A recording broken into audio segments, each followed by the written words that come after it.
कैसे हैं आप लोग? बड़े दिनों बाद R1 स्टार्ट हो रही है ऐसा फील आ रहा है। ईपीएस हम कह रहे थे, बेसिक ईपीएस हमारा कंप्लीट हो गया हुआ था। अब हम बात करते हैं आगे जाके डाइल्यूटेड ईपीएस के बारे में कि डाइल्यूटेड ईपीएस क्या होती है, इसको हम क्या करेंगे, अब डिस्कस करेंगे और कैसे इसको हम लेके चलेंगे, कैसे हम इसको इनकॉर्पोरेट करेंगे, इसको हमने यहाँ पे सारा डिस्कस करना है। इससे पहले हमने बेसिक ईपीएस देखी थी, हमने बेसिक ईपीएस जो है थी वो सीखी थी कि बेसिक ईपीएस क्या होती है, किस तरह से हम उसको लेके चलते हैं, और इसका आपको एक स्टैंडर्डाइज फॉर्मेट करवाया था कि अगर आप उस फॉर्मेट को सीख लें, उसमें वैल्यूज सिर्फ प्लेस करते हैं तो आपका जवाब जो है वो 100% एक्यूरेटली आ जाता है कि ये हमारा जवाब है और ये हमारा जवाब नहीं है। अब डाइल्यूटेड ईपीएस का जनरल कंसेप्ट हम देखते हैं कि ये है क्या और किस तरह हम इसको लेके चल रहे होते हैं। देखिए, आपके पास ऑर्डिनरी शेयर्स हैं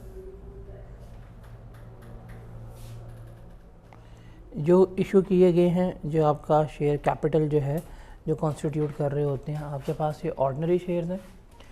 उसके अलावा आपके पास कन्वर्टेबल सिक्योरिटीज़ होती हैं कि जिनके पास पोटेंशियल है कि वो फ्यूचर में जाके ऑर्डिनरी शेयर्स में कन्वर्ट हो सकते हैं, जिसके लिए नाम लिखा जाता है कि ये आपके पास पोटेंशियल ऑर्डिनरी शेयर्स हैं।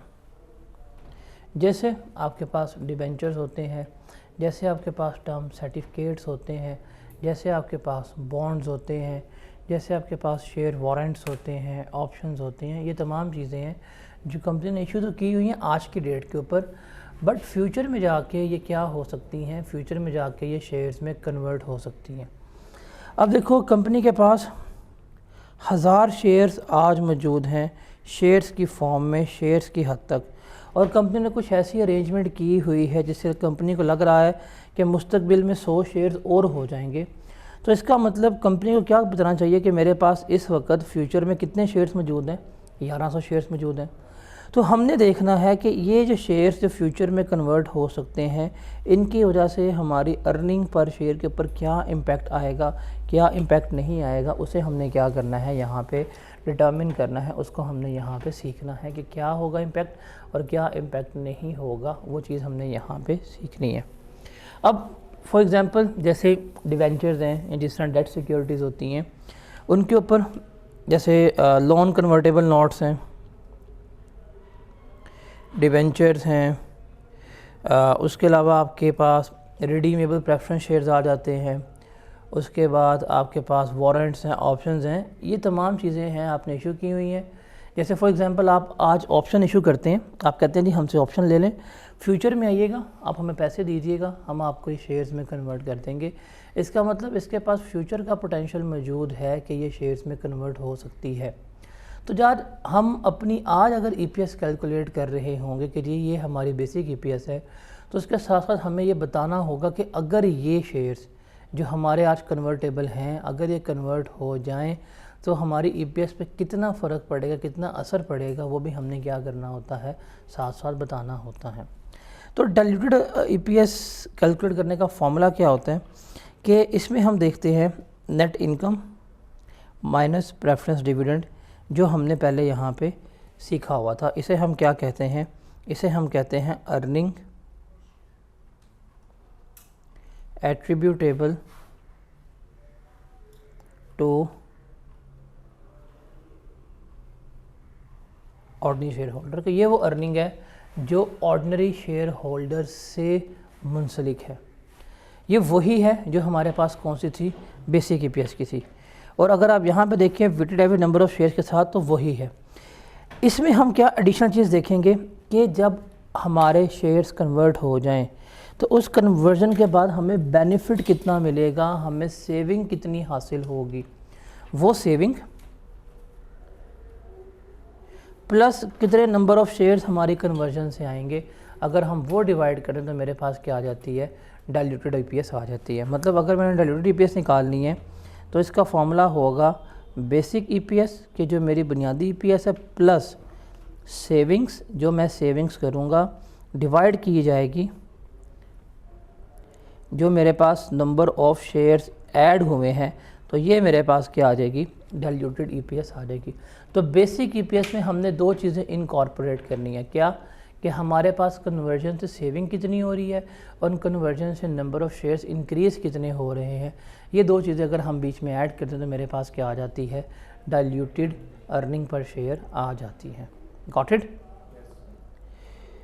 अब इसका जनरल कंसेप्ट क्या है कि एंटिटी जो है, हमारा जो भी बिज़नेस है, उसके पास ये सारा का सारा आपको जो अल्फाज देखने हैं ये स्टैंडर्ड्स के हैं, क्योंकि आपने रेड बुक्स लेके जानी तो है नहीं, तो स्टैंडर्ड फिर भी समझाना तो क्या लिखा हुआ स्टैंडर्ड में, क्या नहीं लिखा हुआ IAS 33 में।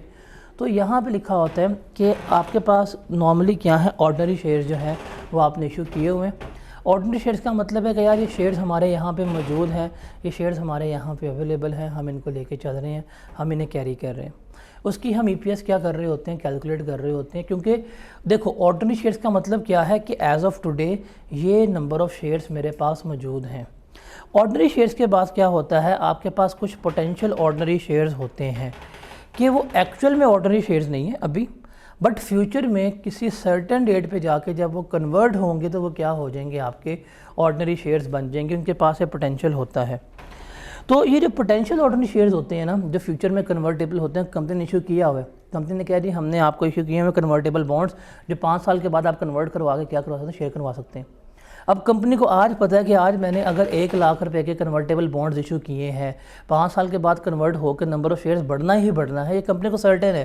तो फिर कंपनी क्या करेगी, इनका इम्पैक्ट जो है आज ही बताना शुरू हो जाएगी अपने शेयर होल्डर को कि तुम्हारी बेसिक EPS इतनी आ रही है, लेकिन जो मैंने ये लाख रुपये के कन्वर्टेबल शेयर्स दिए हुए हैं, अगर ये कन्वर्ट हो गए तो तुम्हारी EPS क्या हो जाएगी, डाइल्यूट हो जाएगी।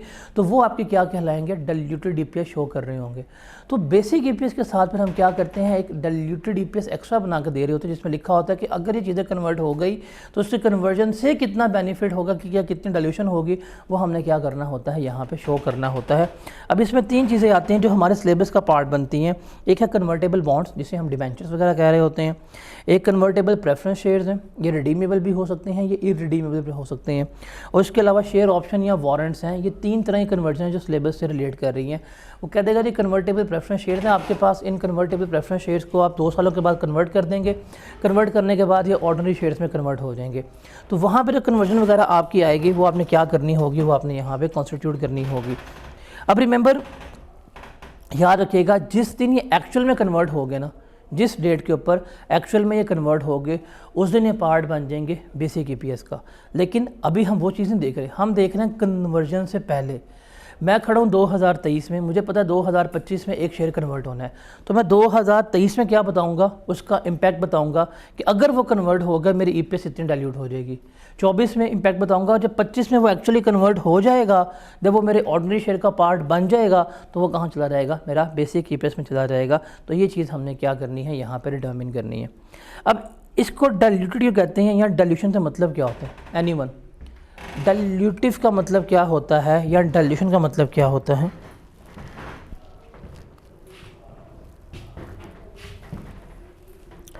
केमिस्ट्री पढ़ी थी,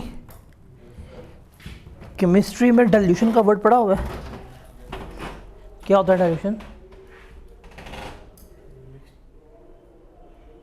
पानी डालना, पानी कंसंट्रेशन कम कर देना, जो दूध वाले करते हैं, गाढ़े दूध को 100% गाढ़ा करके बेचते हैं पानी डाल के, वो होता है डाइल्यूशन। कि किसी भी चीज़ की कंसंट्रेशन को कम कर देना, उसको वाटरिंग डाउन कर देना, ये हमारी क्या कहलाती है, डाइल्यूशन कहला रही होती है। जैसे फॉर एग्जांपल आपके पास प्रॉफिट था 1 लाख का, आपके पास नंबर ऑफ़ शेयर से 10,000, आपकी EPS कितनी आ रही थी, 10 आ रही थी, 10 आ रही थी ना। अगर आप यहाँ से अपने नंबर ऑफ़ शेयर्स इंक्रीज़ कर दें, प्रॉफिट हो आपका 1 लाख का और नंबर ऑफ़ शेयर्स आपके हो जाए 12,000, अब बताएं कितनी EPS आएगी, 8.33।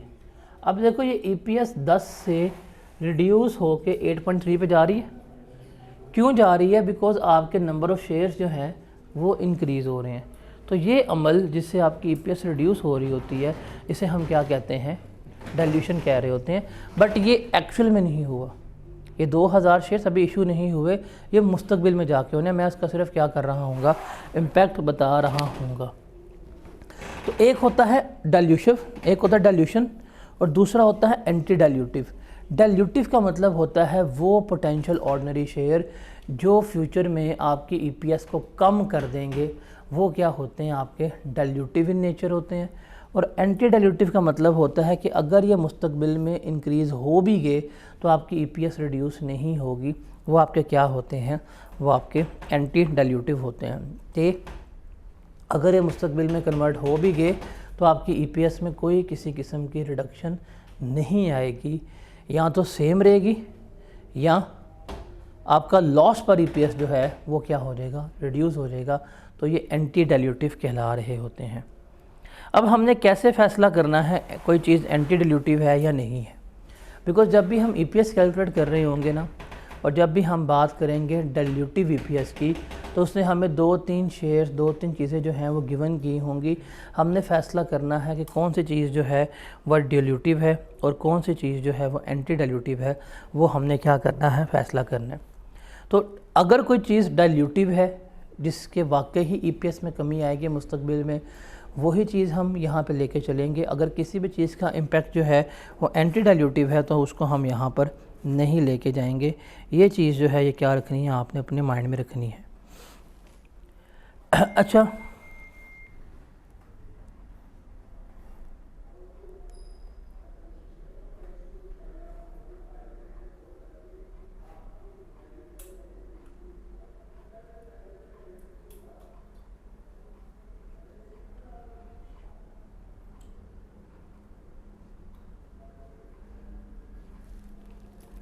अब हमें कैसे लगेगा पता कि कौन सी चीज़ डाइल्यूटिव है या नहीं है।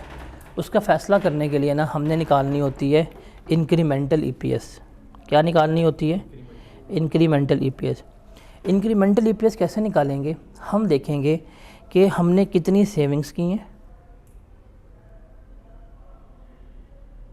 उन सेविंग्स को डिवाइड कर देंगे कि नंबर ऑफ़ शेयर्स हमारे कितने इंक्रीज़ होंगे ऑन कन्वर्जन। कितनी सेविंग्स की होंगी और कितने नंबर ऑफ़ शेयर्स हमारे इंक्रीज़ होंगे ऑन कन्वर्जन। तो इसको अगर हमने क्या करना है, हमने यहाँ पे देखना है। अब पहले हम बात करते हैं कन्वर्टेबल बॉन्ड्स की।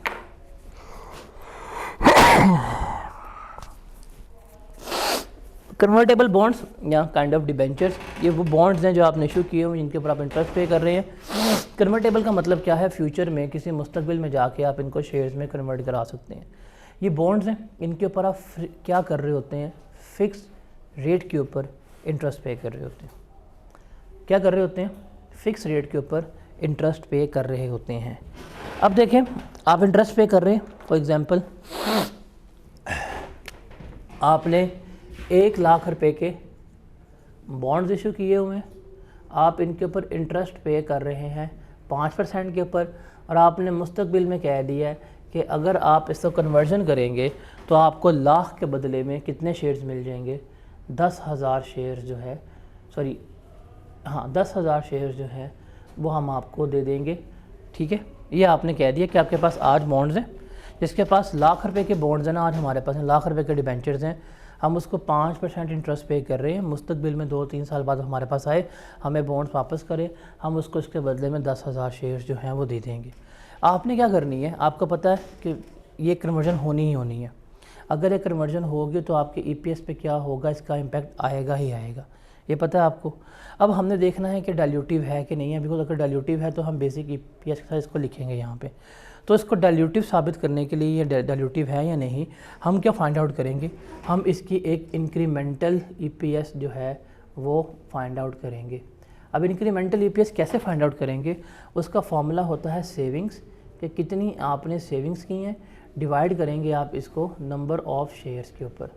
अब सेविंग्स जो है ना, सेविंग्स ये आपने हमेशा नेट ऑफ टैक्स लेनी है, हमेशा आपने नेट ऑफ टैक्स लेनी है। क्यों, बिकॉज देखें आपके पास होगा प्रॉफिट एंड लॉस अकाउंट, आपके पास यहाँ पे सेल्स होंगी, फिर आप यहाँ पे लेस करेंगे कॉस्ट ऑफ सेल्स, उसके बाद आपके पास आ जाएगा जीपी, जीपी में से आप यहाँ पे जब इंटरेस्ट एक्सपेंस लेस कर रहे होंगे तो आपके पास क्या आएगा, प्रॉफिट आ रहा होगा। तो इस प्रॉफिट में से आप टैक्स लेस करेंगे तो आपके पास क्या आएगा, प्रॉफिट आफ्टर टैक्स आ रहा होगा। ठीक है, और जब हम बेसिक ईपीएस कैलकुलेट कर रहे होते तो वहाँ पे हम प्रॉफिट आफ्टर टैक्स ही लेके जा रहे होते हैं। तो अगर टैक्स का रेट 10% है या टैक्स का रेट 30% है तो रिमेंबर आपने जो सेविंग्स लेनी है वो नेट ऑफ टैक्स करके लेनी है हमेशा। अब देखें, आप कहते हो जी मैंने कन्वर्ट करवा लिया फ्यूचर में, कंपनी आज बैठी हुई है अपने शेयर होल्डर्स को इन्फॉर्म कर रही है कि अगर मुस्तकबिल में कन्वर्ट हो गए तो हमें क्या फ़ायदा मिलेगा या क्या नुकसान होगा। अब आप देखो, अगर ये बॉन्ड्स जो हैं लाख के ना रहें, शेयर्स में कन्वर्ट हो जाए तो हमें क्या फ़ायदा मिलेगा? क्या कंपनी इंटरेस्ट पे करेगी? नहीं करेगी ना। इंटरेस्ट की सेविंग होगी, कितना इंटरेस्ट सेव होगा? 5,000। 5,000 जो है कंपनी क्या करेगी, बचाएगी पैसे अगर वो इन बॉन्ड्स को शेयर्स में कन्वर्ट करती है।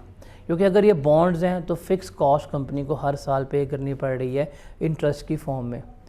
ख़त्म करो, नहीं चाहिए। अब ये सेविंग होगी, सेविंग आ गई, इसको डिवाइड करेंगे, कितने शेयर्स आएंगे? 10,000। कितना जवाब आएगा? 0.5। ये है 0.5 रुपीज़। ये होगी आपकी इंक्रीमेंटल ईपीएस के इस कन्वर्जन से इजाफी ईपीएस कितनी आएगी आपकी? 0.5 आएगी। जब ये 0.5 आप इंक्रीमेंटल ईपीएस निकालेंगे तो अब आपने फैसला करना है कि 0.5 डाइल्यूटिव है कि एंटी डाइल्यूटिव है। डाइल्यूटिव हुई तो इसका इम्पैक्ट आएगा, एंटी डाइल्यूटिव हुई तो इसका इम्पैक्ट नहीं आएगा। तो इसका फैसला कैसे करेंगे कि ये एंटी डाइल्यूटिव कब होगी वो आपने याद रखना है कि ये एंटी डाइल्यूटिव कब होगी वो चीज़ आपने याद रखनी है कि अगर ये इंक्रीमेंटल ईपीएस जो आई है, जो कंपनी की बेसिक ईपीएस है, अगर ये उससे ज़्यादा आ रही है ना, इसका मतलब ये क्या है? एंटी डाइल्यूटिव है। अगर इंक्रीमेंटल ईपीएस का लॉस बेसिक ईपीएस के लॉस से कम है तो फिर ये क्या होगी? ये एंटी डाइल्यूटिव कहलाएगी। तो ये दो बातें जो है ये आपको याद होनी चाहिए कि कब ईपीएस जो है वो एंटी डाइल्यूटिव होती है। बिकॉज अगर एंटी डाइल्यूटिव हुई फिर तो हम इसका कोई ट्रीटमेंट नहीं ले सकेंगे। डाइल्यूटिव होगी तो हम कहेंगे हाँ भाई वाटरिंग डाउन हो रही है, ईपीएस कम हो रही है। एंटी डाइल्यूटिव में तो कोई हम नहीं ले रहे होंगे। उसके बाद है कन्वर्टेबल प्रेफरेंस शेयर्स। अब प्रेफरेंस शेयर्स की बात करते हैं तो इसका भी असूल तो यही है कि अगर इंक्रीमेंटल ईपीएस ज़्यादा है बेसिक ईपीएस से तो इसका मतलब ये एंटी डाइल्यूटिव है, इम्पैक्ट नहीं लेंगे। अगर इंक्रीमेंटल ईपीएस कम है बेसिक लॉस पर शेयर से तब इसका मतलब एंटी डाइल्यूटिव है, इसका इम्पैक्ट नहीं लेंगे। अब है convertible preference shares. Convertible preference shares का मतलब क्या है कि आपने प्रेफरेंस शेयर्स जो हैं इशू किए हुए हैं। It can be redeemable, it can be irredeemable. अगर ये रिडीमेबल होंगे तो बताएं हमें क्या सेव होगा?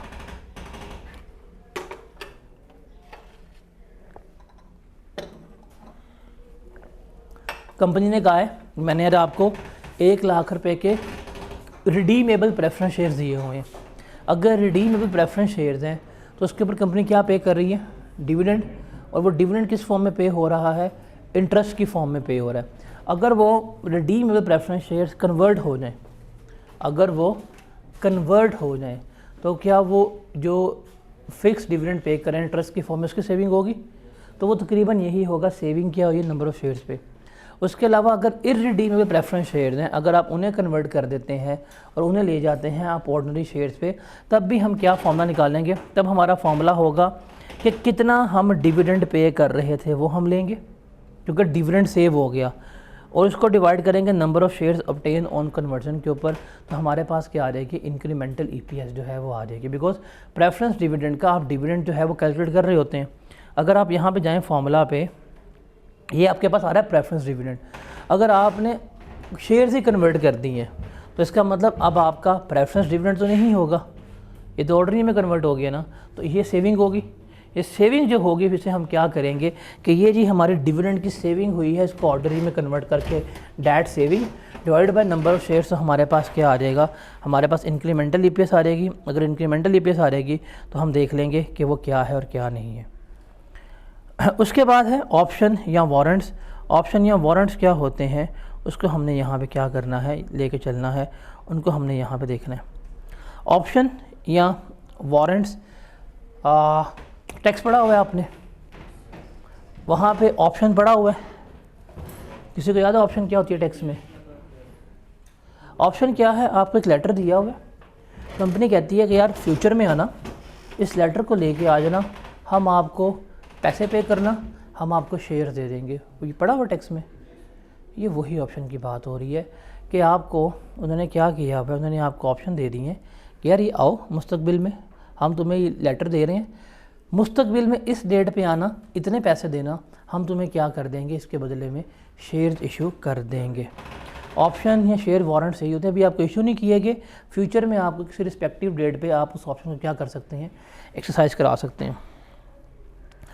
ये एंटी डाइल्यूटिव कब होती है? सिंपल सी बात है, जब ये आउट ऑफ मनी हो।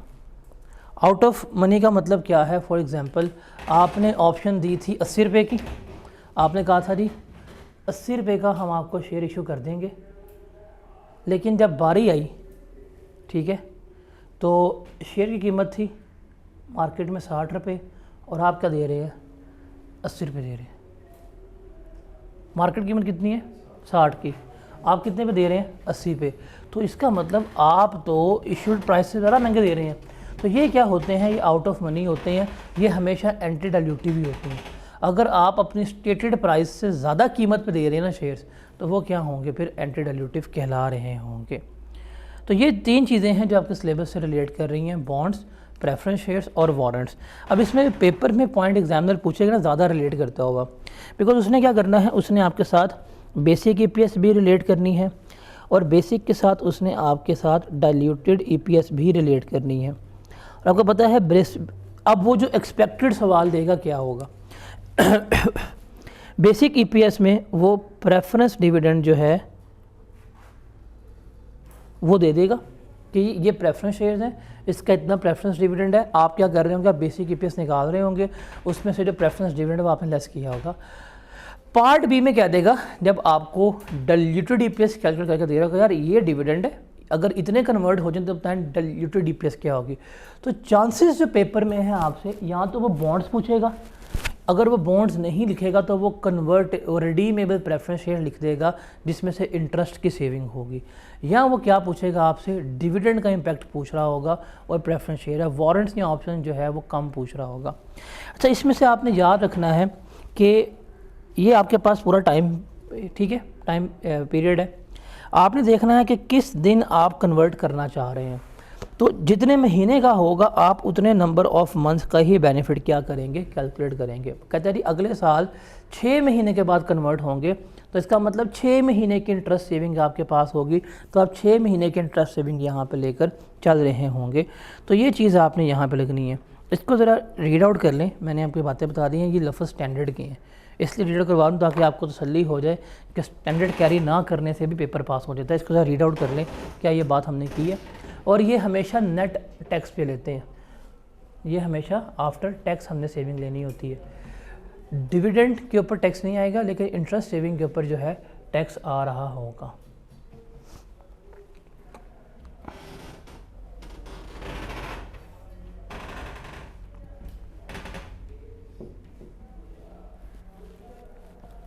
रेड बुक में लिखा होगा ना ये वाला भी।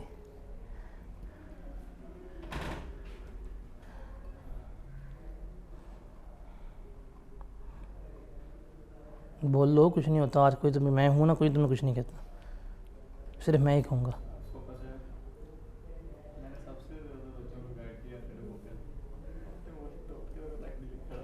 नहीं, R1 में ना ये बहुत ओवर हो जाती है। आप R2 में भी कहते ना तो मैं मान लेता, लेकिन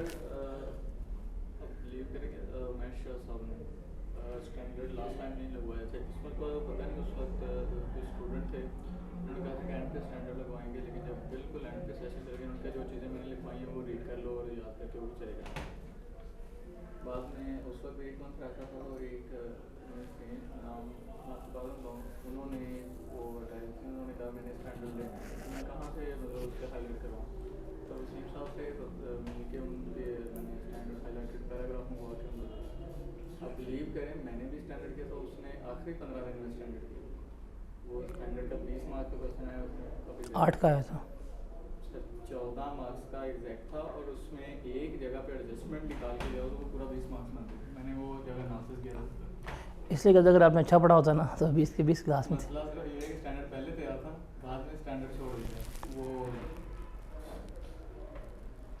ये पढ़ लिया कि सेविंग्स किसमें इम्पेक्ट करेंगी, अर्निंग में। अब जब आप सेविंग्स करेंगे उससे आपकी अर्निंग जो है वो क्या हो रही होंगी, इंक्रीज़ हो रही होंगी, बढ़ रही होंगी। और नंबर ऑफ़ शेयर्स जो हैं वो क्या होंगे, आपके इंक्रीज़ हो रहे होंगे। अब नंबर ऑफ़ शेयर इंक्रीज़ होने से आपकी EPS क्या होनी चाहिए, रिड्यूस होनी चाहिए। तो ये चीज़ हमने क्या करनी है, ये हमने यहाँ पर कैलकुलेट करनी है। ये सवाल है, कहते हैं जी सिल्वर लिमिटेड, इसको जब पढ़ें ज़रा सवाल को। Silver limited has 10,000 ordinary shares in issue on 1 January 2015। There has been no new issue of shares for several year. कुछ अरसों से कोई नया शेयर इशू नहीं हुआ। However the company issued ₹2 million of 6% convertible preference shares. उसने कह रही हमने 2 मिलियन के क्या कर दिए हैं, प्रेफरेंस शेयर्स इशू कर दिए हैं, ये कम अप्रैल 2015 को। कितना इंटरेस्ट पे कर रहे हैं, कितना डिविडेंड पे कर रहे हैं, 6% के ऊपर पे कर रहे हैं। There are convertible ordinary shares at the following rate. ये कन्वर्टेबल होंगे इन रेट्स के ऊपर। 31 मार्च को 25 शेयर्स मिलेंगे हर 100 के बदले में। हर 100 के बदले में कितने मिलेंगे, 25 शेयर्स मिलेंगे। और 31 मार्च को 20 शेयर्स मिलेंगे हर 100 के बदले में। In the financial year 2015 total earnings were 40.87, tax 30% के ऊपर है। However preference dividend is not deductible for tax purpose. इसमें टैक्स का इम्पैक्ट नहीं आता। आपने इसकी बेसिक EPS निकालनी है और आपने इसकी डाइल्यूटेड EPS जो है वो निकालनी है। अब ये आ गया। अब इसमें यहाँ पे आप कंफ्यूज हो जाएंगे कि हमने डाइल्यूटेड EPS पे जाना है तो हम कौन सी कन्वर्जन लेके जाएंगे, ऐसे ही है। अब देखिए 2 ऑप्शन है।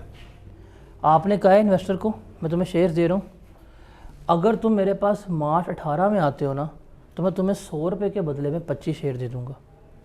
अगर तुम मेरे पास इस दिन नहीं आते हो तो मैं तुम्हें 19 में 100 रुपये के बदले में 20 शेयर्स दूँगा। लोग कहाँ आएंगे, 18 में आएंगे।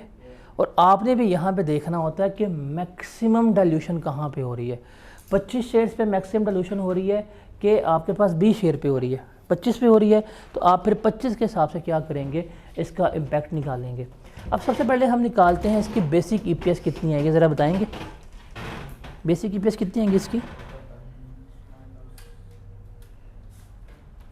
देखिए इसका प्रॉफिट है 40,870,000। ऑर्डिनरी शेयर्स कितने हैं इसके, 10 मिलियन। इसमें से आपने प्रेफरेंस डिविडेंड भी लेस करवाना है। तो 2 मिलियन का 6% कितना बनेगा, 1 मिनट मैं बताता हूँ। 2 मिलियन इंटू 6%, और पूरे साल का नहीं है, ये अप्रैल से है। अप्रैल में जून जुलाई अगस्त सितंबर अक्टूबर नवंबर दिसंबर 9 महीने का डिविडेंड आएगा। इतना आएगा यार, अमाउंट बताइएगा। ये टाइम पर प्रोपोर्शनेट करता है एग्जामिनर कि आप समझते हैं डिविडेंड फॉर द ईयर आ जाएगा, बट 9 माह का आएगा यहाँ पे। इतना आया, ये लेस करवाइएगा ज़रा। बताओ EPS कितनी आती है, लेस करके बताओ ज़रा मुझे। 4.007 रुपीज़, ठीक है। ये आ गई है इसकी EPS। अब हमने देखना है कि हम आज बैठे हुए हैं 31 दिसंबर 2015 को। हमने कहा यार तुम्हारी बेसिक EPS जो है ना वो इतनी आ रही है, लग गया पता। अब इसके साथ हमें क्या बताना पड़ेगा, डाइल्यूटिव EPS से बतानी पड़ेगी कि हमने कुछ शेयर्स इशू किए हुए हैं जो मुस्तकबिल में जाके किस में कन्वर्ट हो जाएंगे, ऑर्डिनरी शेयर्स में कन्वर्ट हो जाएंगे। जब वो ऑर्डिनरी शेयर्स में कन्वर्ट हो जाएंगे तो उससे आपकी EPS में रिडक्शन आएगी। वो भी हमें क्या करनी पड़ेगी, हमें साथ लिखनी पड़ेगी। और उसके लिए हम क्या लिखेंगे, हम डाइल्यूटेड EPS जो है वो लिख रहे होंगे, ठीक है। अब हमने देखना है कि डाइल्यूटेड EPS से कितना इंटरेस्ट हमारा सेव होगा या कितना डिविडेंड सेव होगा। तो 2 मिलियन का 6% कितना बनता है, 1 लाख 120 कि यहाँ पे 120 लेंगे, नहीं, आप यहाँ पे इस साल के इम्पैक्ट से बता रहे हैं कि अगर ये शेयर्स आज ही कन्वर्ट हो जाए आज के दिन ईयर एंड के ऊपर तो कितने डिविडेंड सेविंग होगी? 9 माह का ना। ऊपर देखो कितना डिविडेंड लेस किया हुआ है, ऊपर देखो कितना डिविडेंड लेस किया हुआ है, तो यही सेव होगा ना आपका। अगर आप इसको ऑर्डिनरी में कन्वर्ट कर लेते हैं यही सेव होगा। ये सवाल थोड़ा सा वेग था, वरना अदरवाइज़ वो बताता होता है। अदरवाइज़ वो आपको बताएगा कि डिविडेंड सेविंग जो है वो फॉर द ईयर जाएगी, जिसमें आप सही कह रहे हो 1,20,000 ही डिविडेंड जो है सेव होगा। तो मैं उसको उस लेके चलता हूँ 40,870,000 प्लस 1,00,000 नहीं, आप इंक्रीमेंटल सेविंग लेंगे, इसमें डिविडेंड शामिल है, तो यह आएगा 30,000 बीच में ऐड होगा।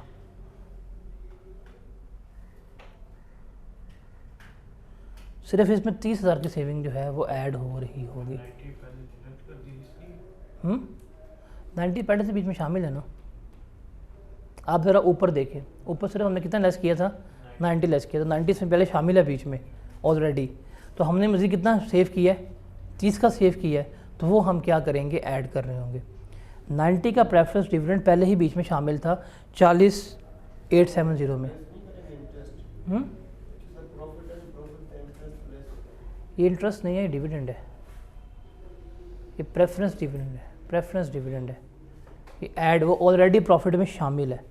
अगर इंटरेस्ट होता तो मैं पूरा का पूरा ऐड बैक कर रहा होता। ये प्रेफरेंस डिविडेंड है, ये उस प्रॉफिट में शामिल है, ऑर्डिनरी प्रॉफिट में। ऊपर अगर देखें तो मैंने उसमें से लेस करवाया था ईपीएस निकालने के लिए, तो 90,000 तो इंटरेस्ट होता तो सारा ऐड बैक होता। ये प्रेफरेंस डिविडेंड था। तो 30,000 एक्स्ट्रा सेव किया हमने, 90 पहले शामिल था, 30 हमने एक्स्ट्रा सेव कर लिया। कितना हुआ ये?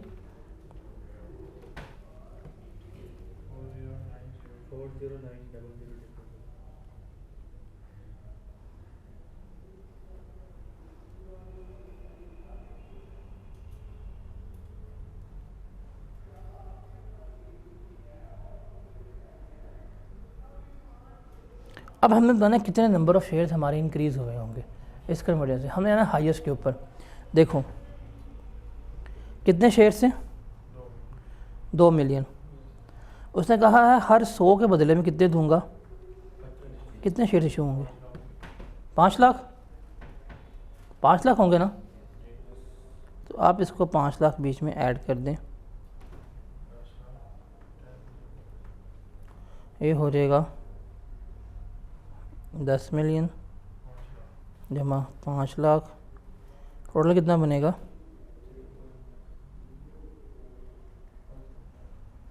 कितनी आएगी ईपीएस इसकी?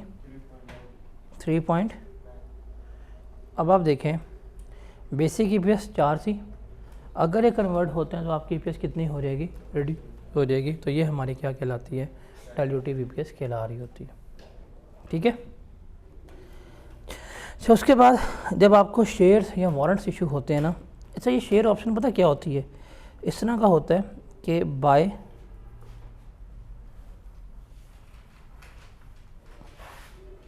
टू शेयर्स गेट 1 फ्री, या बाय 2 इन प्राइस ऑफ 1। इस तरह का दिया जाता है कि यार 2 शेयर ले लो एक ही कीमत में, या 2 शेयर ले लो, एक हम आपको फ्री में दे देंगे। तो इस तरह के शेयर ऑप्शन या वारंट्स दिए जाते हैं, आपको दे दिए कि यार ये पड़ा हुआ है, मुस्तकबिल में आना पेमेंट करना ले जाना। तो इसमें हम क्या करते हैं, इसमें जो हमने फ्री शेयर्स इशू होते हैं, क्योंकि इसमें फ्री का एलिमेंट शामिल है। जब शेयर इशू होंगे पैसा आएगा, लेकिन जो फ्री का शेयर है उसका हमने क्या करना है, इम्पैक्ट जो है वो हमने कैलकुलेट करना होता है। अब आप उसको इस फॉर्मूले से कैलकुलेट कर लें या आप उसको इस फॉर्मूले से कैलकुलेट कर लें, दोनों से आपका इफेक्टिव आंसर जो है वो सेम ही आता है कि आपने कितने number of shares total issue किए थे, उसको मल्टीप्लाई करेंगे आप इस फ्रैक्शन से 1 minus exercise price divided by fair value, कि आप कितने के ऊपर इशू कर रहे हैं और फेयर वैल्यू क्या है। तो आपके पास जो फ्री में शेयर्स इशू हो रहे हैं उनकी एलोकेटेड वैल्यू जो है वो आ जाएगी, कितनी बनती है कितनी नहीं बनती। किताब में ये फार्मूला लिखा हुआ है, बट आप उसको सिंप्लीफाई करें तो आपका ये फार्मूला बन जाता है 1 minus exercise price divided by fair value. ये ईजी है ज़्यादा कैलकुलेट करना, तो आप इसको इससे करेंगे तो जो फ्री शेयर्स इशू किए हैं उसकी एलोकेटेड प्राइस जो है वो आपको चल जाएगी पता कितनी बनती है कितनी नहीं बनती। इस हवाले से फिर क्या करेंगे, आप इसका इम्पैक्ट कैलकुलेट करेंगे।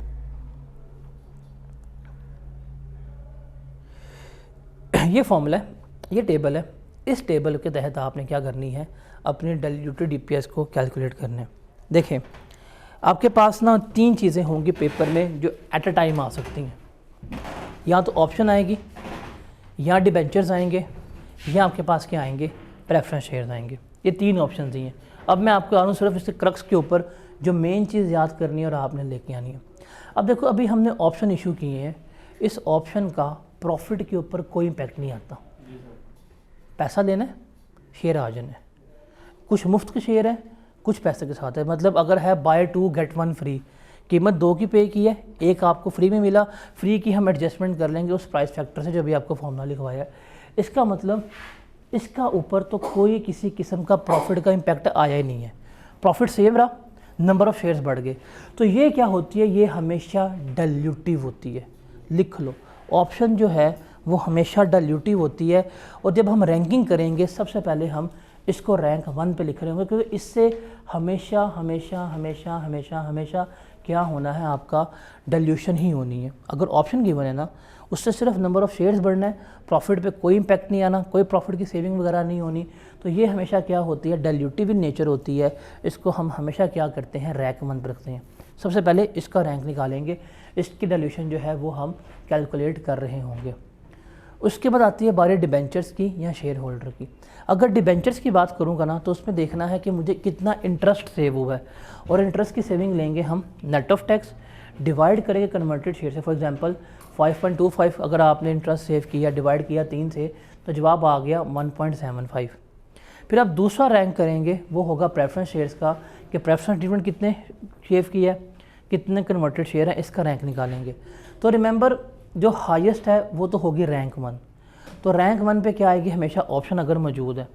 अदरवाइज़ आप इन दोनों को कंपेयर करेंगे, इनके इंक्रीमेंटल ईपीएस जिसकी ज़्यादा होगी वो रैंक 2, जिसकी कम होगी वो रैंक 3 पे आएगा। इस हिसाब से फिर आप क्या करेंगे, अपनी ईपीएस की कैलकुलेशन कर रहे होंगे। इस टेबल को समझ लो, जितना मर्जी मुश्किल सवाल हो, ये टेबल का वो सेंटर में लिखा ना इंक्रीमेंटल ईपीएस वाला, ये आपका कंसर्निंग एरिया है जो आपने पेपर पे लिख के आना है।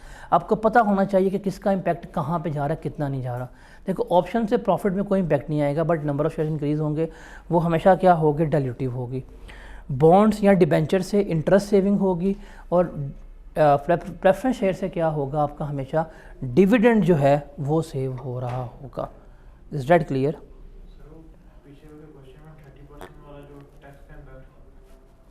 नहीं आना था क्योंकि वो डिविडेंड था, टैक्स होता तो आता, डिविडेंड के ऊपर नहीं आता, मैंने वही लिखा हुआ है यहाँ पे। अब ये फॉर्मेट है, ये फॉर्मेट देखें, ये टेबल बनाना है आपने, और ये फॉर्मेट इंतहा के कम्प्लेक्स सवाल का। आपको एक आधी डाइल्यूशन, आपको पेपर में जस्ट एक आधी डाइल्यूशन जो है वो आनी है। इसकी तस्वीर क्या है, ग्रुप में भेज दो। ये बड़ा कम्प्रीहेंसिव, बहुत कम्प्रीहेंसिव है कि अगर वो आपको सवाल भेजता ही ईपीएस का है, बेसिक नहीं पूछता, जस्ट पूछता डाइल्यूटेड, और 3-4 चीज़ें गिवन कर देते हैं ना, तो ये चीज़ है आपकी जो करनी है आपने। सबसे कम्प्लेक्स टेबल सबसे इजी वे में करने का तरीका है ये देखो, आपको पता होगा कि यार आपने बतानी है क्या इम्पैक्ट आएगा, क्या इम्पैक्ट नहीं आएगा। Categories, description, weighted number of shares, EPS के ऊपर इम्पैक्ट, और डाइल्यूटेड है कि एंटी डाइल्यूटिव है, ये फैसला करना है। डाइल्यूटिव या एंटी डाइल्यूटिव का फैसला वहाँ पे कर लेंगे जब आप इंक्रीमेंटल ईपीएस फाइंड आउट कर रहे होते हैं, वहाँ पे फैसला हो जाएगा। वैसे फैसला यहाँ भी हो जाता है। देखो आपने बेसिक ईपीएस निकाली होगी, profit after tax minus preference dividend. For example 5,000 रुपये की आपके पास प्रॉफिट आफ्टर टैक्स था, आपके पास वेटेड नंबर ऑफ शेयर्स जो है 100 के थे, एग्जाम्पल जो लिखा हुआ है। आपका आंसर कितना आ गया था, 50 का। 50 वॉज योर बेसिक ईपीएस, ये आपने टेबल पर निकाली हुई थी। अब आपको पता है यार सिर्फ 3 चीज़ें गिवन की हैं, मुझे ऑप्शन भी गिवन है, डिबेंचर्स भी गिवन है, प्रेफरेंस शेयर भी गिवन है। ऑप्शन अगर कभी भी गिवन आ गई ना, तो वो हमेशा रैंक 1 होती है। ऑप्शन क्या है, रैंक 1 है हमेशा। आपने देखा यार ऑप्शन पे क्या है, ऑप्शन पे शेयर इशू हुए हैं। देखो शेयर इशू हुए हैं, प्रॉफिट पे कोई इम्पैक्ट नहीं आया होगा, लेकिन नंबर ऑफ शेयर इशू हो गए। अब नंबर ऑफ शेयर 100 से बड़े कितने हो गए, 125 हो गए। तो अब देखो ज़रा 5,000 ओवर 125 करेंगे, आपकी ईपीएस 50 से क्या हो जाएगी, 40 पर रिड्यूस हो जाएगी, डाइल्यूटिव हुई है। तो ये क्या होगी, आपकी डाइल्यूटिव ईपीएस आ जाएगी। उसके बाद डिबेंचर्स और प्रेफरेंस शेयर होल्डर पे आप जाएंगे, क्या होता है और क्या नहीं होता वो देखते हैं। अब डिबेंचर्स फॉर एग्जांपल इशू किए हुए थे, आपने इंटरेस्ट सेविंग की 500 की, इंटरेस्ट सेविंग की 500 की, तो प्रॉफिट में आपने क्या कर लिया, 500 को ऐड कर लिया, मतलब प्रॉफिट कितना हो गया, 5500 हो गया। और शेयर्स कितने सेव किए थे, 30 के, उसको आपने ऐड कर लिया तो कितने हो गए आपके शेयर्स, 155 हो गए। 5500 को 155 पर डिवाइड किया तो अब ईपीएस कितनी आ गई है, 35.48 आ गई है। तो क्या कमी हुई है कि नहीं हुई, ये कमी हुई है। तो ये आपकी क्या कहलाएगी, ये भी आपकी डाइल्यूटिव कहलाएगी। अगर आप यहाँ पे देखें तो यहाँ पे आप इंक्रीमेंटल ईपीएस वैसे निकाल सकते हैं। देखिए 500 की सेविंग हुई है ना, इससे 500 की सेविंग हुई है और नंबर ऑफ शेयर्स कितने आए हैं, 30, कितना आएगा,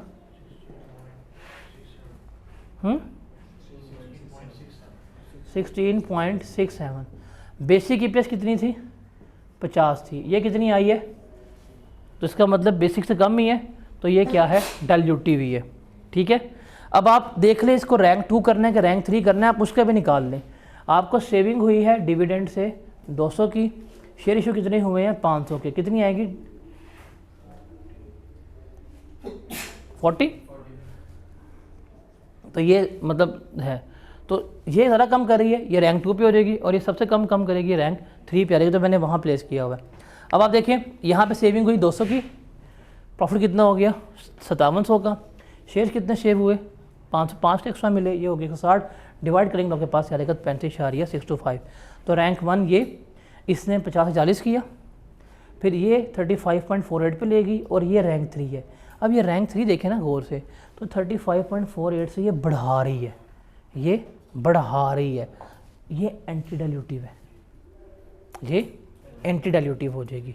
अगर आप ध्यान करें 30.48 आपने ईपीएस रिड्यूस कर ली यहाँ पे, जब आपने ये कन्वर्ट किया ना प्रेफरेंस कन्वर्टेड शेयर को, तो आपकी ईपीएस कम होने की बजाय क्या हो गई, थोड़ी सी बढ़ गई है। तो इसलिए ये एंटी डाइल्यूटिव है, ये दोनों क्या होंगी, डाइल्यूटिव होंगी। तो डाइल्यूटिव ईपीएस का जो आखिर आंसर आएगा ना, लास्ट आंसर, वो होगा 35.48, और हम लिख देंगे due to conversion of preference shares EPS is increased, so it is anti dilutive in nature. तो ये इम्पैक्ट नहीं आएगा, इसका इम्पैक्ट जो है वो इस पर हो रहा होगा। डाइल्यूटिव ईपीएस का आंसर क्या होगा, 35.48 आ रहा होगा। ये टेबल आपने जो है इसको याद करना है, इसको देखें ज़रा, इसको एब्जॉर्ब करें। ये मैक्सिमम एडजस्टमेंट्स हैं जो आपने करनी है इसमें। क्यों भी शहबाज भाई, हो जाएगी?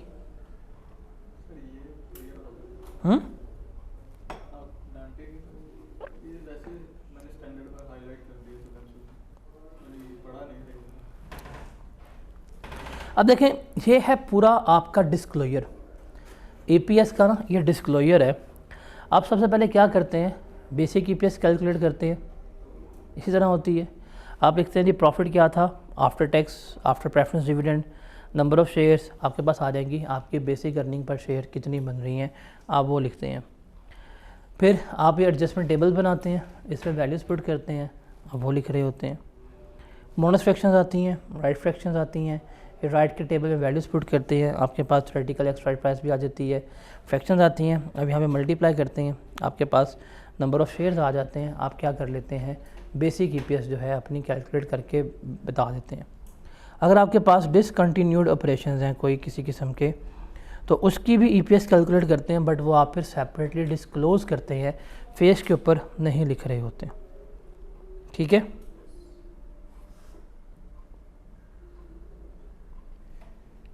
ठीक है।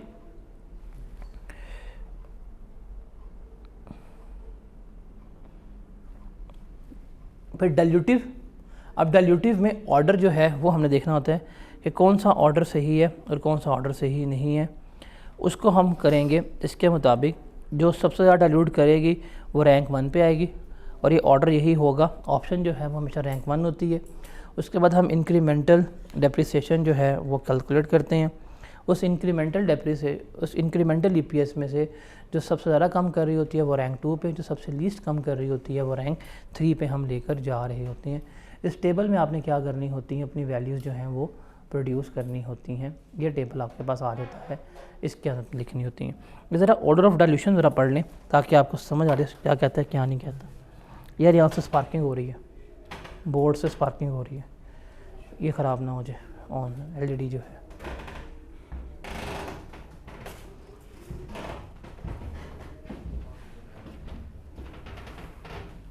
बोर्ड ना स्पार्क कर रहा है, एलईडी ने झटका हल्का सा मारा भी। सर मसला नहीं आएगा इधर से, इसका कनेक्शन उधर ही एलईडी का। अच्छा पक्की बात है, देख लीजिएगा। प्लास्टिक वाले हैं वैसे, पत्थर वाले हों तो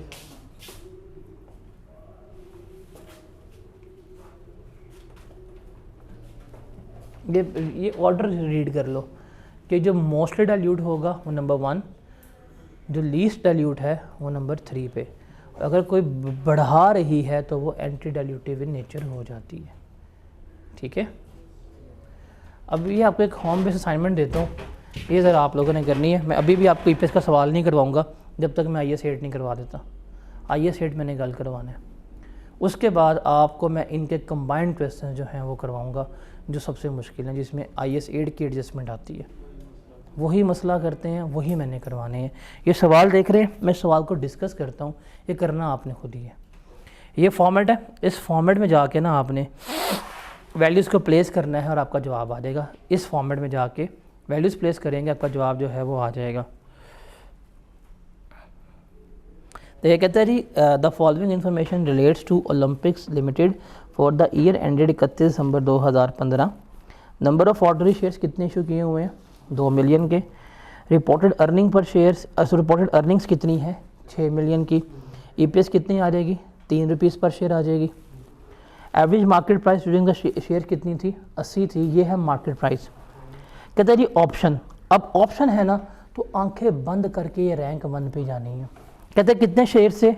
6000 थे with an exercise price of 60। तो हम इसकी एक एडजस्टमेंट फैक्टर भी निकालेंगे, क्या आता है क्या नहीं आता। वो होगा 1 minus exercise price divided by average price. तो एडजस्टमेंट फैक्टर आ जाएगा। उससे देखेंगे हमारे टोटल नंबर ऑफ शेयर्स कितने इशू हो रहे हैं। 6 lakh multiply by adjustment factor, वो होगा टोटल नंबर ऑफ शेयर्स जो हम यहाँ पे लिख रहे होंगे।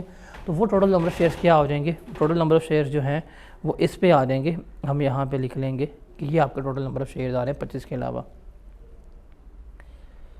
ठीक है, उसके बाद है 1 मिलियन के 7% के कन्वर्टेबल प्रेफरेंस शेयर्स हैं 10 रुपये ईच के हिसाब से। उससे कह रही each preference shares is convertible into ordinary share at the rate of 3 ordinary share for every 10 preference shares. 3 मिलेंगे 10 के हिसाब से। अब कैसे निकालेंगे? देखो 1 million divide by 10 multiply by 3, तो आपको आ रहेगा कितने आप इसको कन्वर्ट कर रहे हैं। अब चूंकि ये प्रेफरेंस डिविडेंड इसके ऊपर सेव होगा 7% के हिसाब से, वो आपकी सेविंग आ जाएगी। तो saving divided by number of shares जो इंक्रीमेंटल होंगे आपके पास क्या आ जाएगा? डाइल्यूटिव या एंटी डाइल्यूटिव का आ जाएगा। उसके बाद 4% कन्वर्टेबल बॉन्ड 5 मिलियन का था, ये इंटरेस्ट है। कहते हैं जी each bond is convertible into in 2019 into ordinary shares of rate of 20 new shares for every 100। अब 5 लाख को 100 पे डिवाइड करेंगे, 20 से मल्टीप्लाई करेंगे, कितने नंबर ऑफ शेयर्स इशू हो रहे हैं वो आपके यहाँ पर आ जाएंगे और इसकी इंटरेस्ट सेविंग आएगी। अब यहाँ पे इंटरेस्ट सेविंग जो है वो आपने नेट ऑफ टैक्स लेनी है। देखो 5 मिलियन है, 5 मिलियन का 4% कितना बनेगा?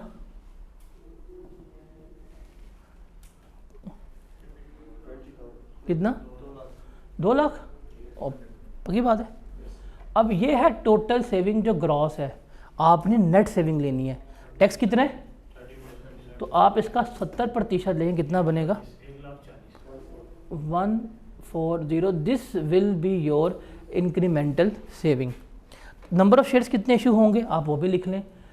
5 million divided by 100 multiply by 20, कितने बनेंगे? कितने? 1 मिलियन शेयर्स जो हैं वो आप इशू करेंगे जब ये कन्वर्ट होंगे। तो आप इसको इस पर डिवाइड करेंगे तो आपके पास आ जाएगी। तो उसके हिसाब से आप रैंकिंग करेंगे और आपका जवाब आ जाएगा कि ये डाइल्यूटिव है या नहीं है। तो इस सवाल को सिर्फ और सिर्फ आपने यहाँ पे प्लेस करना है टेबल में, आपका 100% एक्यूरेट जवाब आ जाएगा। इस टेबल में सिर्फ वैल्यूज़ प्लेस करनी है। सेविंग शेयर्स आ जाएंगी। ऑप्शन रैंक 1 होगा, उन दोनों में आपने फैसला करना है। जिसकी इंक्रीमेंटल डेप्रिसिएशन सबसे कम होगी वो नंबर 2 पे, जिसके सबसे ज़्यादा होगी वो नंबर 3 पे आ रहा होगा। ये चीज़ आपने क्या करनी है, यहाँ पे लेके चलनी है। हो जाएगा। अब ये प्रेजेंटेशन रिक्वायरमेंट्स हैं, ये डिस्क्लोजर की रिक्वायरमेंट्स है, इसके लिए बच्चे जो हैं वो कैरी करते हैं स्टैंडर्ड कैसे करना है कैसे नहीं करना। तो बता रहा हूँ कि आपने बेसिक EPS बतानी है कितनी है, और जो आपके डिलीवरी EPS है वो भी बतानी है कितनी है, और कंटिन्यूइंग ऑपरेशन हम बताते हैं कितनी आ रही होती है। जो डिसकंटिन्यूड ऑपरेशन की है वो हम सेपरेटली डिस्क्लोज कर रहे होते हैं, क्योंकि आपके कंसोलिडेशन सिलेबस का पार्ट नहीं है, वरना हम उसको भी यहाँ पे डील कर रहे होते।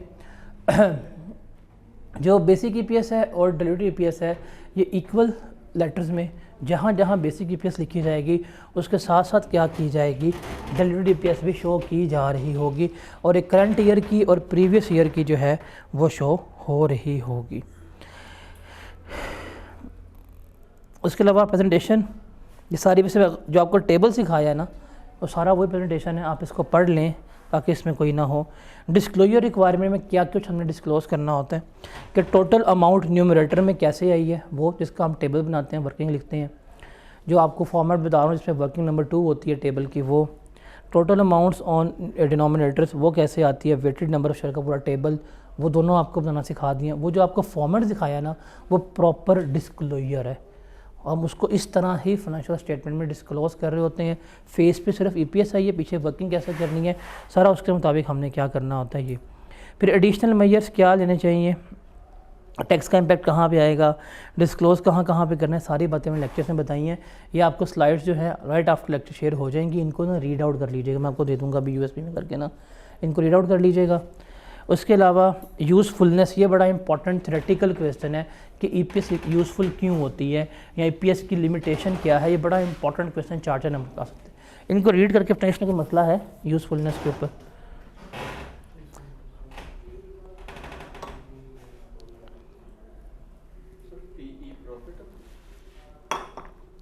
Price to earning ratio, price to earning, market में शेयर कीमत 100 रुपया, अर्निंग कितनी आई है 40 रुपये, तो प्राइस टू अर्निंग रेशो ये होती है, PE रेशो। ये इन्वेस्टर रेशो होती है, इन्वेस्टर फैसला करते हैं इस रेशो के ऊपर कि यार ये शेयर लेना चाहिए कि नहीं लेना चाहिए।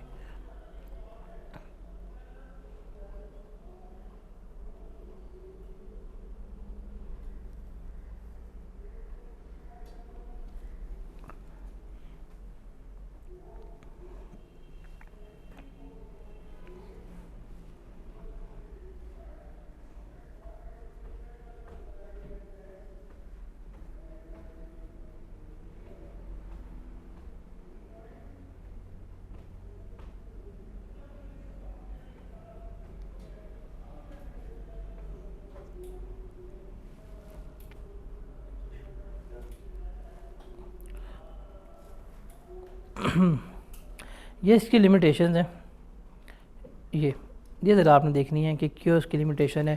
बिकॉज कंपैरिजन होता है ये पास डेटा के ऊपर, इन्फ्लेशन का इफेक्ट नहीं आ सकता, इंटरप्रिटेशन इसमें कर रहे होते हैं, इसमें कैश फ्लोज जो हैं वो नहीं होते, सिर्फ इसमें एंटिटी की प्रॉफिटेबिलिटी के ऊपर फैसला किया जाता है, उसके गोइंग कंसर्न के ऊपर फैसला नहीं किया जा रहा होता।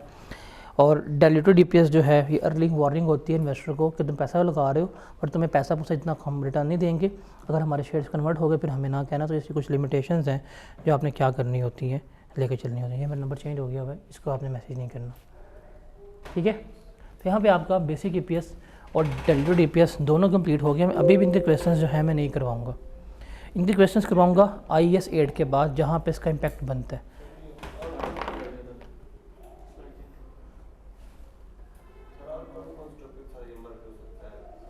नहीं बोला नहीं, बस यही है।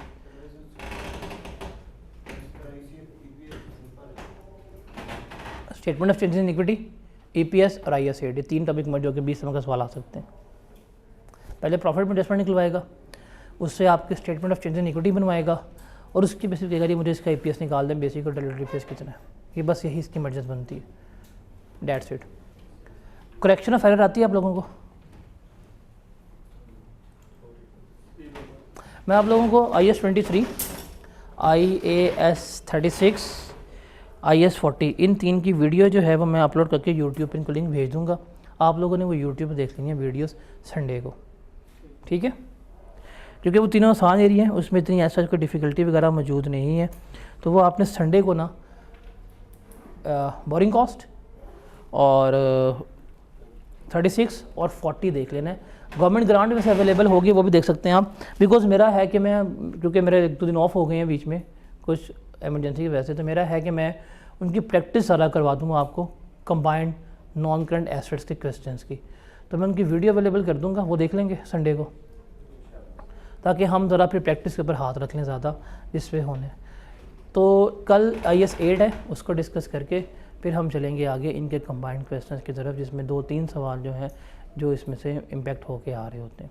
IAS 8 वैसे है बड़ा आसान। सर वो आसान है, चेंज इन इक्विटी भी आसान है, लेकिन ये भी मुझे, लेकिन जब ये कंबाइंड क्वेश्चन बनाता है ना, यहाँ चेंज इन इक्विटी से एंड से कहता है कि वहाँ से अर्निंग पर शेयर की तरफ लेके, उसमें प्रॉब्लम आती है कैश फ्लो में। और सेकंड जो सबसे बड़ी प्रॉब्लम है सर, वो प्रोडक्शन वगैरह में जब सारे करवाते हैं तब आ रहा होता है, बहुत आसान लगता है, लेकिन जब खुद करने बैठो तो अभी आसान है।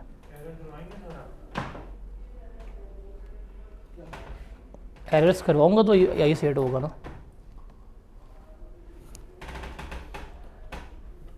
तो अगले वीक तक चलेंगे क्लासेस, टैक्स के साथ ही ख़त्म करूँगा इन्हें भी, अगले वीक इनको भी चला के रखेंगे। जुम्मे आज जुम्मा पढ़े, टैक्स की 2:15 पे होगी क्लास, और इसके सिर्फ हमने रिसेंट अटैम्प्ट के पास पेपर्स करने हैं। ऑटम 22, स्प्रिंग 22, ऑटम 21 के पास पेपर्स करने हैं।